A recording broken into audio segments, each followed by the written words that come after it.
To all of my fellow brothers and sisters, peace be with you in the name of the Lord Jesus Christ. My name is Ben, and I welcome you to the Restored Ephraim Publications channel.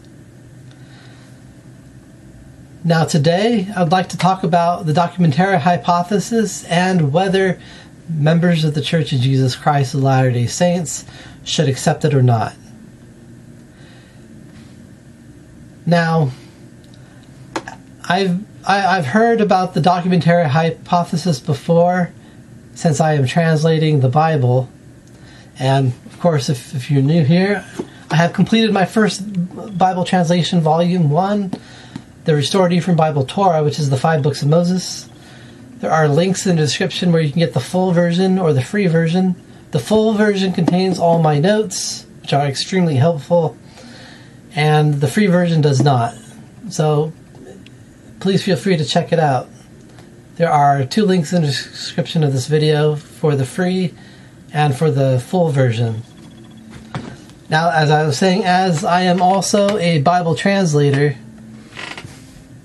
I, of course, have heard about the documentary hypothesis before, or at least I saw elements of it, and I never really thought about it because I didn't really think too much about it. I just saw snippets of this hypothesis here and there as I was translating among commentators, and I never really thought about it until I started listening to all these YouTube channels that were made by other Latter-day Saints, and they were really pushing the documentary hypothesis, and thought it was interesting, and I'm going to get into my feelings on it in a moment, but first I want to explain exactly what the documentary hypothesis is. And what it is, I'm going to tell you at the very root of it. This is all you need to know about the documentary hypothesis to understand it. And it is that scholars in the late 1700s began to notice that the 5 books of Moses, called the Torah, that they appeared to contain a lot of duplication. And a few examples of that, such as there are 2 creation accounts in the book of Genesis, and there are 2 examples of the Lord giving the law, and there are 2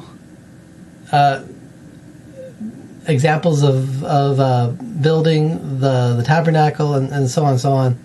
And so what scholars began to do is that they took all this duplication and began taking all the stuff that seemed to be connected to it, and they labeled it with different titles.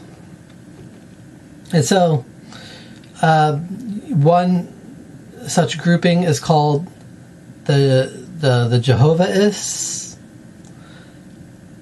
and they label it with a J.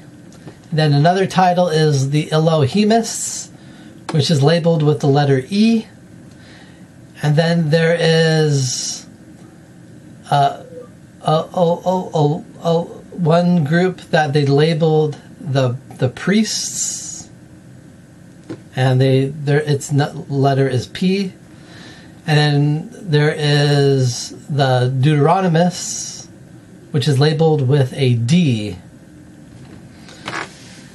And so they took these 4 groups and said that, how do we explain why these different groups exist? And so the scholars decided that these different groups exist because they took these different ideas and merged them together to create the Torah. And so with that, they decided that the the Old Testament is built up by these different groups.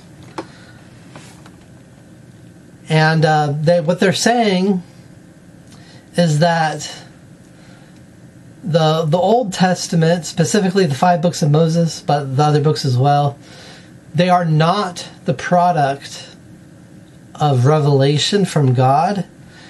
They are the result of different groups merging things together culturally over time. So what they're saying is that the Old Testament is not the result of revelation.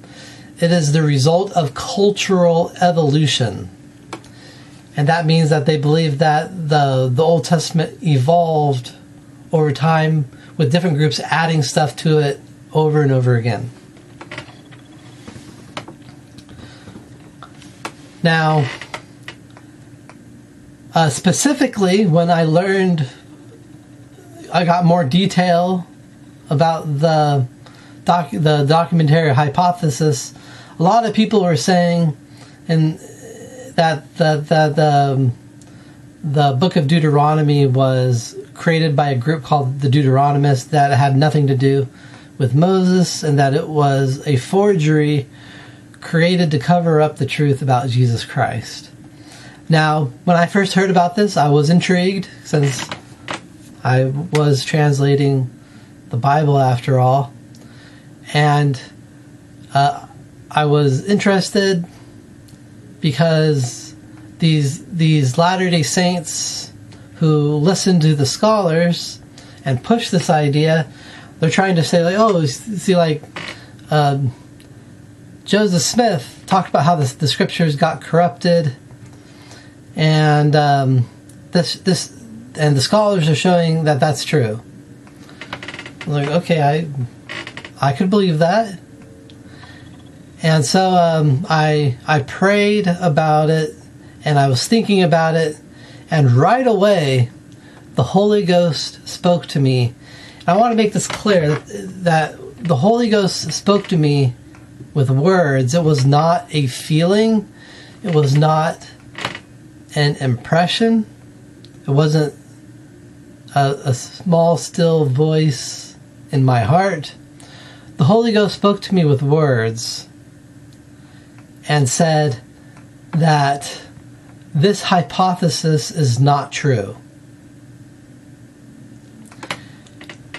And then the Holy Ghost spoke to me and said that Joseph Smith has already disproved this hypothesis or theory.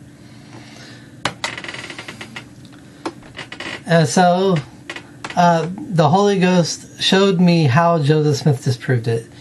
So, first, let's say, if you are a member of the Church of Jesus Christ, you should not believe the documentary hypothesis. And here's the reason why you should not believe in the documentary hypothesis, and this is the reason given to me by the Holy Ghost, and it is that Joseph Smith already disproved this hypothesis. You see, the reason why there are 2 creation accounts in the Torah, Joseph Smith said that the first creation account is referring to the spiritual creation, whereas the second account of creation is actually referring to the physical creation, the material creation of this earth. And another example of the documentary hypothesis idea is that there's 2 accounts of the giving of the law in the Torah. Well, Joseph Smith corrected the scholars by saying that the first giving of the law is the Lord giving the higher full law to the house of Israel, but the second account of giving of the law is the Lord giving a lesser law to the house of Israel with the ordinances and priesthood of the Melchizedek priesthood removed. and some lesser ordinances put in order to keep the Israelites in members of Jesus Christ. So Joseph Smith himself, he disproved the documentary hypothesis. It's the documentary hypothesis is the exact opposite of what Joseph Smith said. And these well-meaning Latter-day Saints who are ignorant of our own scriptures are pushing the idea that the documentary hypothesis is the way to go, but it's not. Even the Book of Mormon denounces the documentary hypothesis. And this is from 1 Nephi chapter 13, verse 25 through 28, which says, "Wherefore these things go forth from the Jews in purity unto the Gentiles, according to the truth which is in God." So what that is saying is that the Bible, the record of the Jews, it came forth from the Jews in purity unto the Gentiles, according to the truth which is in God. And then it says, "And after they go forth by the hand of the 12 apostles of the Lamb from the Jews unto the Gentiles, thou seest the formation of that great and abominable church, which is most abominable above all other churches. For behold, they have taken away from the gospel of the Lamb many parts which are plain and most precious, and also many covenants of the Lord have they taken away.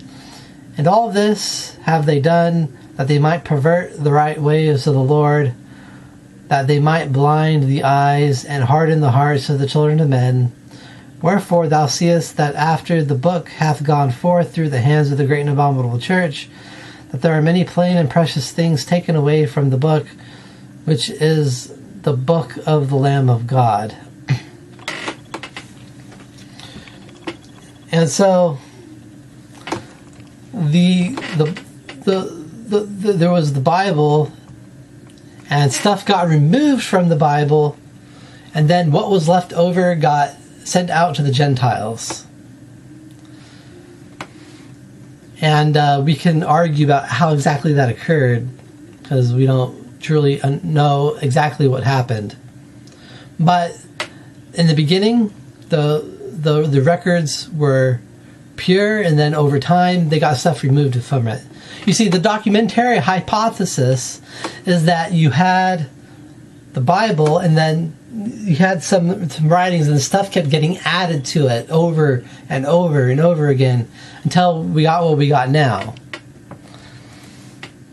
Joseph Smith was saying the exact opposite, that it was pure in the beginning, and stuff got removed from it over time. And so, don't believe in these people that are pushing the documentary hypothesis in the church. That is not how the Old Testament was put together. It is contrary to what Joseph Smith said, and it is contrary to what the Book of Mormon says. So if you believe Joseph Smith and you believe in the Book of Mormon, you cannot believe in the documentary hypothesis. And so, no, as a member of the Church of Jesus Christ of Latter-day Saints, you should not believe in the documentary hypothesis. And again, I give you my witness that the Holy Ghost has told me that this hypothesis is false. Joseph Smith has showed me by his words that the documentary hypothesis is false. And the Book of Mormon has shown me that the documentary hypothesis is false. And I leave this with you in the name of Jesus Christ. Amen.